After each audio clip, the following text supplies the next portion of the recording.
देखो elastic fatigue, ध्यान से सुनना।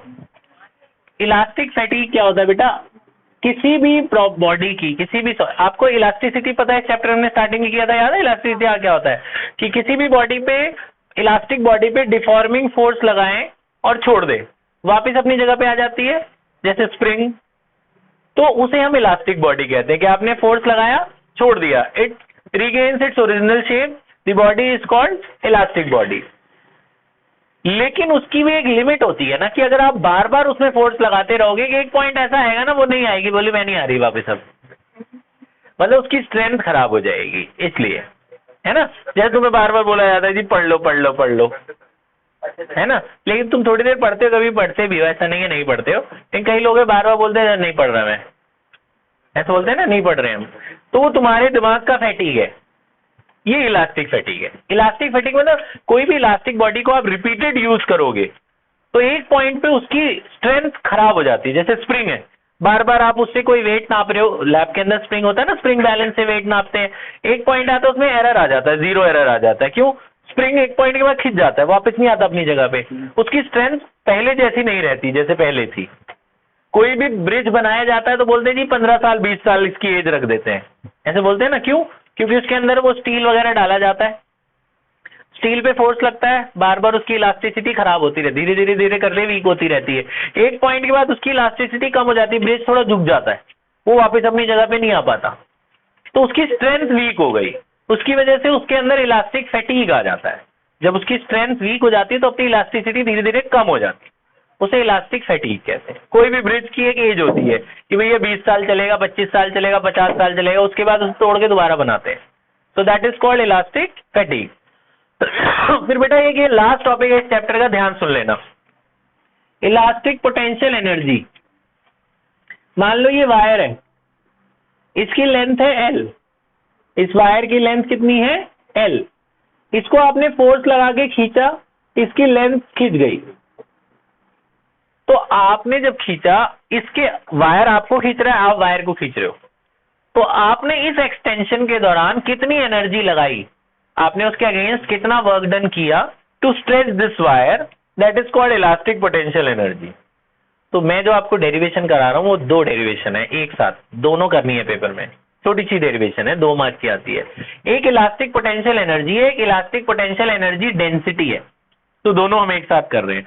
तो पहला बेटा, अगर मैंने, अच्छा मान लो शुरू में इसके पास कोई फोर्स नहीं था, आपने शुरू में कोई फोर्स नहीं लगाया, बाद में आपने F फोर्स लगा के खींचा, तो एवरेज फोर्स कितना हुआ, एवरेज कैसे निकालते हैं, शुरू वाला फोर्स कितना था 0, बाद वाला फोर्स कितना है F डिवाइडेड बाई 2, एवरेज ऐसे निकालते हैं ना मीन, तो एवरेज फोर्स आई F/2। अब बोला आधा फोर्स क्यों, हमने तो पूरी फोर्स लगाई थी, क्योंकि वायर आधा इधर खींचेगा आधा उधर भी तो खींचेगा ना, कहने का मतलब है आप मिड पॉइंट से मानोगे, आधा फोर्स इधर डिस्ट्रीब्यूट हो जाएगा आधा उधर, वो खींच रहा है आपको और आप भी तो उसको खींच रहे हो, तो आधी आधी फोर्स लगेगी average force. Now work done in stretching the wire, आपने कितना वर्क डन किया, वर्क डन क्या होता है, force into distance, force into distance या डिस्प्लेसमेंट, फोर्स इनटू डिस्प्लेसमेंट, आपने कितना फोर्स लगाया उसमें, एवरेज फोर्स मानी जाएगी, एवरेज फोर्स कितनी है F/2, कितना डिस्प्लेस हुआ वो delta L, this is the work done, this is the work done. अब इसी वर्क डन को हम आगे डिराइव करेंगे, देखो इतनी सी चीज है बस ये, अब इसको ये लोग अलग अलग वे में कितना सारा ले जाते हैं, देखना ध्यान से। अब आपने क्या करना है, इसमें वॉल्यूम से डिवाइड करना है, वॉल्यूम से मल्टीप्लाई करना है,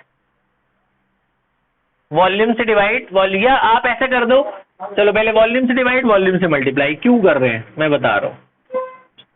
वॉल्यूम होता है बेटा किसी वायर का, वॉल्यूम कैसे निकालते हैं, वॉल्यूम होता है area of cross section into length. Cylinder का वॉल्यूम क्या होता है πr²h, πr² इसका एरिया होता है ना, तो वॉल्यूम को आप क्या लिख सकते हो, एरिया इंटू हाइट, हाइट को आपने क्या माना है L, तो वॉल्यूम को आप A इंटू L भी लिख सकते हो, वॉल्यूम क्या होता है एरिया इंटू लेंथ, तो वॉल्यूम हटाकर लिख देना AL और AL, ये याद रहेगा, AL लिख दिया। ये क्यों लिखा, इससे क्या फायदा हुआ, ध्यान से देखो क्या फायदा हुआ, ये जो 2 है मैं बाहर लिख रहा हूं, एफ के नीचे ए ले आओ, डेल्टा एल के नीचे एल ले जाओ, ये एल यही रहने दो, ये इसके नीचे लगा दिया, कुछ नया नहीं किया हमने। फोर्स अपॉन एरिया क्या होता है? स्ट्रेस। फोर्स अपॉन एरिया क्या होता है? सॉलिड के लिए स्ट्रेस होता है ना। डेल्टा एल अपॉन एल क्या होता है? स्ट्रेन, है ना। और ये एल इधर ले आओ, ये एल में इधर ले आया, ये अगर आप इंटू एल करते हो तो ये जो वर्क डन है ना बेटा, इसे बोलते हैं इलास्टिक पोटेंशियल एनर्जी। इसे क्या बोलते हैं? Elastic potential energy. तो उसका ये फॉर्मूला है, half stress into strain, half stress into strain into area into length. This is the formula of elastic potential energy. ये एक डेरिवेशन है जो हम कर रहे थे, लेकिन एक लाइन और दिखानी है। ये जो वर्क डन आया ना, इसी इलास्टिक पोटेंशियल एनर्जी कहते हैं, इसे यू से डिनोट करते हैं। इस इलास्टिक पोटेंशियल एनर्जी के नीचे ये एल ले आओ, क्या बचेगा? Half stress into strain, this energy upon volume. L क्या चीज है? एल क्या चीज है? वॉल्यूम। ऊपर है एनर्जी और नीचे क्या है? Volume. Energy upon volume is called energy density, elastic potential energy density. तो इलास्टिक पोटेंशियल एनर्जी डेंसिटी का ये फॉर्मूला है। ये लोग क्या करते हैं, इन दोनों को चेंज कर देते हैं। कैसे? यंग्स मॉडुलस का फॉर्मूला याद है किसी को? यंग्स मॉडुलस का फॉर्मूला था ना, stress upon strain, longitudinal stress upon longitudinal strain. यहां से अगर स्ट्रेस निकाल के इसमें डाल दो, जरा स्ट्रेस निकालो, यहां से दिख रहा है स्ट्रेस का क्या फॉर्मूला होगा? y इंटू स्ट्रेन, और उसको यहां पुट कर दो, आखिरी डेड लाइन पे पहुंच जाओगे आप। हाफ तो हाफ ही रहने दो, स्ट्रेस हटाओ, स्ट्रेस आगे क्या लिख सकते हैं? y इंटू स्ट्रेन, और एक स्ट्रेन पहले से ही है, ये इसको मैंने लिखा y इंटू स्ट्रेन, और एक स्ट्रेन पहले से ही है, तो स्ट्रेन का क्या हो जाएगा? स्क्वायर। तो ये फॉर्मूला है इलास्टिक पोटेंशियल एनर्जी डेंसिटी का, half y into strain square. समझ आया? तो अगर वो बोले इलास्टिक पोटेंशियल एनर्जी निकालो, तो ये पूरा निकालना पड़ेगा डेंसिटी तक। आए समझ में? तो ये इस चैप्टर का आखिरी टॉपिक था। समझ में आ गया? ये सारा कुछ लिख लो, पॉज कर दो बेटा।